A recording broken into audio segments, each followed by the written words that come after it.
2,500 వస్తున్నాయి. అత్తలకు 4,000, కోడలకు 2,500. ఇక్కడ లేరా మహిళలు? లేరా? ఎక్కడున్నారు మహిళలు? ఏం చేసిరు మీ మహిళల్ని? వెనుకకు పోయినరా? వెనుక వినబడుతుందా అక్క? మీకు వస్తుందా 2,500? వస్తుందా 4,000 పెన్షన్? తులం బంగారం ఇస్తా అన్నాడు కేసీఆర్ గారు. ఆడపిల్ల పెళ్లి చేసుకుంటే 1,116 రూపాయలు ఇస్తే అదేం సరిపోతుంది? నేను తులం బంగారం ఇస్తా అన్నాడు. ఇస్తున్నాడా తులం బంగారం? జర గట్టిగా చెప్పాలి, వినబడతలేదు. వస్తుందా తులం బంగారం? వస్తుందా 4,000 పెన్షన్? వస్తుందా 2,500 ఆడబిడ్డలకి? అట్లాగే ఇక చూడండి ఒక్కొక్కరికి ఏమేం చెప్పిండో. విద్యార్థినులకు స్కూటీలు, ఆడబిడ్డలకు బతుకమ్మ చీరలు, లగ్గం చేసుకుంటే తులం బంగారం. ఇంకా చెప్పిండు నెలకు 2,500.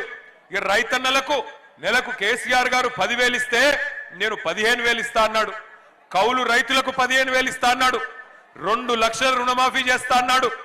500 రూపాయల బోనస్ ఇస్తా అన్నాడు. విద్యార్థులకైతే నిరుద్యోగులకు మొదటి సంవత్సరంలోనే 2 లక్షల ఉద్యోగాలు ఇస్తా అన్నాడు. ప్రతి విద్యార్థికి విద్యా భరోసా కార్డు అన్నాడు. నిరుద్యోగులుంటే నెలకు 4,000 రూపాయల నిరుద్యోగ భృతి అన్నాడు. ఫీజు రీయింబర్స్మెంట్ మొత్తం ఇచ్చేస్తా అని డైలాగులు కొట్టిండు. ఇక మైనారిటీలకు 4,000 కోట్ల బడ్జెట్ అన్నాడు. 1,000 కోట్లు అదనంగా ఇస్తా అన్నాడు. అట్లాగే మైనారిటీ సబ్ ప్లాన్ అన్నాడు. ఇంకా చాలా చాలా కథలు, చాలా చాలా విషయాలు వాళ్ళకు కూడా చెప్పినాడు. అట్లాగే మరి 1, 2 కాదు, ప్రతి ఒక్కరికి ప్రతి వర్గానికి ఎస్సీలకు కేసీఆర్ గారు 10 లక్షల దళిత బంధు ఇస్తే నేను 12 లక్షలు ఇస్తా అన్నాడు. అట్లాగే ఎస్టీలకు కూడా ఇస్తాను దళిత బంధు, గిరిజన బంధు అన్నాడు. అట్లాగే బీసీలకు 42% రిజర్వేషన్లు మాత్రమే కాదు, 42% ప్రభుత్వ కాంట్రాక్ట్లలో కూడా మీకు ఇచ్చే బాధ్యత నాది, విద్యలో, ఉపాధిలో, ప్రభుత్వ కాంట్రాక్ట్లలో అని ఊదరగొట్టిండు. విద్యార్థులైతే పాపం రాహుల్ గాంధీ మాటలు విని అశోక్ నగర్ చౌరస్తాకు పోయి రాహుల్ గాంధీ గారు 2 ఉద్యోగాలు ఊడగొట్టండి, కేసీఆర్ ఉద్యోగం, కేటీఆర్ ఉద్యోగం ఊడగొట్టండి, 2 లక్షల ఉద్యోగాలు ఇస్తారని చెప్తే పాపం విద్యార్థులు కాలికి బల్పం కట్టుకొని దిగి తాతలు, అమ్మలు, అయ్యలు అందరి కాళ్ళు మొక్కి గెలిపించిండ్రు కాంగ్రెస్ పార్టీని. ఇవాళ వాళ్ళే ఇక్కడ మనకు అనుకూలంగా కాంగ్రెస్ కు వ్యతిరేకంగా జూబ్లీహిల్స్ నియోజకవర్గంలో ప్రచారం చేస్తా ఉన్నారు. విద్యార్థులకు చెప్పిండు 5 లక్షల విద్యా భరోసా కార్డు అని. కానీ ఇవాళ పరిస్థితి ఏందో తెలుసా మీకు?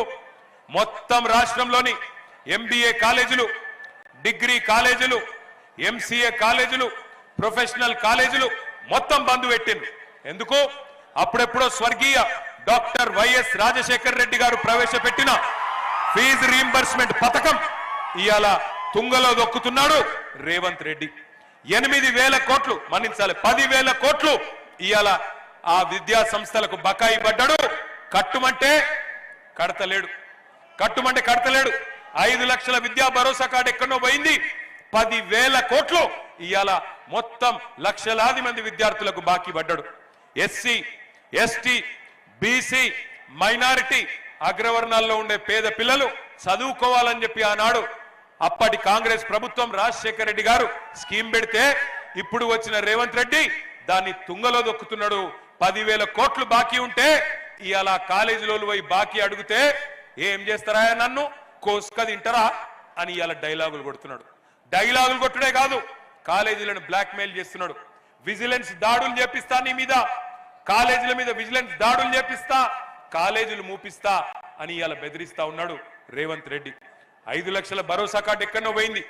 కాలేజీలకు భరోసా లేదు, విద్యార్థులకు భరోసా లేదు, వాళ్ళ భవిష్యత్తుకు భరోసా లేదు. లక్షలాది మంది తల్లిదండ్రులకు ఇలా కంటి నిండా నిద్రలేని పరిస్థితి తెచ్చిండు రేవంత్ రెడ్డి. ఒక్కసారి ఆలోచించమని కోరుతున్నా. లక్షలాది మంది పిల్లలకు ఫీజు కట్టనోడు జూబ్లీహిల్స్ అభివృద్ధి చేస్తారంటే నమ్ముదామా? లక్షలాది మంది పిల్లలకు ఫీజు రీయింబర్స్మెంట్ ఇయ్యనోడు జూబ్లీహిల్స్ లో అభివృద్ధి చేస్తా ఓటేయండి అంటే నమ్ముదామా? అట్లాగే ఉద్యోగులకు చెప్పిండు కథలు. కొత్త పిఆర్సీ చేస్తా, మీ డిఎల్ ఇస్తా, కేసీఆర్ ఇచ్చిన దానికంటే ఎక్కువ ఇస్తా అని ఉద్యోగులకు చెప్పిండు. ఇవాళ ఉద్యోగులందరికీ గత 2 ఏళ్లుగా వేధించక తింటున్నాడు. ఒక్క డిఏ ఇయ్యలే, పిఆర్సీ దిక్కు లేదు. ఉద్యోగుల మాట గాని, ఉద్యోగ భద్రత గురించి గాని పట్టి లేదు, వాళ్ళను కూడా పక్కకు పెట్టిండు. ఆఖరికి ఎంత ఘోరం అంటే ఈ ఎల్లారెడ్డిగూడ ప్రాంతంలో, సోమాజిగూడలో, శ్రీనగర్ కాలనీలో చాలా మంది రిటైర్డ్ ఉద్యోగులు, పెన్షనర్లు ఉంటారు. వాళ్ళ పరిస్థితి ఎంత దయనీయంగా మారింది అంటే ఈరోజు రిటైర్డ్ ఉద్యోగి ఎట్లుంటారు? రిటైర్డ్ ఉద్యోగులు అంటే జీవితం అంతా కష్టపడి పనిచేసి ఆ జీపీఎఫ్, గ్రాట్యుటీ, ఇంకా వాళ్ళకి ఏవైతే బెనిఫిట్స్ రావాలనో వాటి కోసం ఎదురు చూస్తూ ఉంటారు. ఒక్కొక్కరికి 30 లక్షలు 40 లక్షలు వచ్చేది ఉంటది. ఇలా అవి కూడా 2 ఏళ్ల నుంచి ఇస్తలేడు రేవంత్ రెడ్డి. పిల్లల పెళ్లిళ్ళు చేయాలి, పిల్లలకు ఎడ్యుకేషన్ లోన్లు ఉంటే కట్టాలి, ఇంటి మీద ఈఎంఐలు ఉంటే కట్టాలి. పాపం ఎదురు చూస్తా ఉన్నారు. 2 ఏళ్లకెళ్ళి చకోర పక్షి లెక్క చూస్తున్నారు. చూసి చూసి గుండెలాగిపోతున్నాయి ఇవాళ రిటైర్డ్ ఉద్యోగులై. కానీ రేవంత్ రెడ్డి మనసు కరుగుతలేదు. రిటైర్డ్ ఉద్యోగులకు కూడా నేను ఇయ్యపో అంటున్నాడు.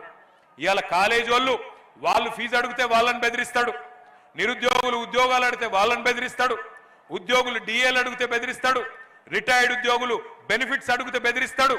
ఇవాళ నేను అడుగుతా ఉన్నా, నువ్వు నడుపుతున్నది సర్కారా లేక నువ్వు నడుపుతున్నది రౌడీ దర్బారా? ఇంతమందిని బెదిరించి ఏం సాధిస్తావు రేవంత్ రెడ్డి అని నేను అడుగుతా ఉన్నా. అట్లాగే నేను ఒక్క మాట మిమ్మల్ని కూడా ఆలోచించమని అడుగుతున్నా. నీతి వాక్యాలు చెప్తున్నాడు రేవంత్ రెడ్డి. నిన్న మొన్న చూసిన నేను ఉద్యోగాల పత్రాలు ఇచ్చే కేసీఆర్ గారి టైంలో పరీక్షలు పెడితే ఈయన పత్రాలు ఇచ్చుకుంటూ పోయి అక్కడ మాట్లాడుతున్నాడు. ఉద్యోగులు మీరు మంచిగా చూసుకోవాలి, తల్లిదండ్రిని చూసుకోకపోతే మీ జీతంలోకి వెళ్ళి 15% కటింగ్ పెడతా అని డైలాగులు కొడుతున్నాడు రేవంత్ రెడ్డి గారు.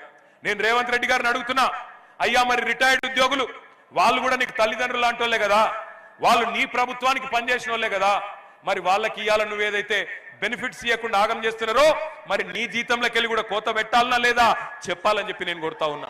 రిటైర్డ్ ఉద్యోగులకు రూపాయి ఇయ్యనోడు, రిటైర్డ్ ఉద్యోగులను, పెద్ద మనుషులను, పెన్షనర్లను సతాయించేటోడు జుబ్లీహిల్స్ అభివృద్ధి చేస్తాడంటే నమ్ముదామా? ఆలోచించమని చెప్పి నేను కోరుతా ఉన్నా. నిన్న మొన్న తిరుగుతున్నాడు జుబ్లీహిల్స్ లో, ఇన్ని రోజులు ఏదో ఉద్ధరించినట్టు ఇప్పుడు ఉద్ధరి మాటలు చెప్తున్నాడు రేవంత్ రెడ్డి. ఒక్క ఛాన్స్ ఇవ్వండి, ఒక్క ఛాన్స్ ఇవ్వండి అని బతిమలాడుతున్నాడు. నీకు ఒక్క ఛాన్స్ ఇచ్చినందుకే కదా రాష్ట్రాన్ని దివాలా తీయించినావు.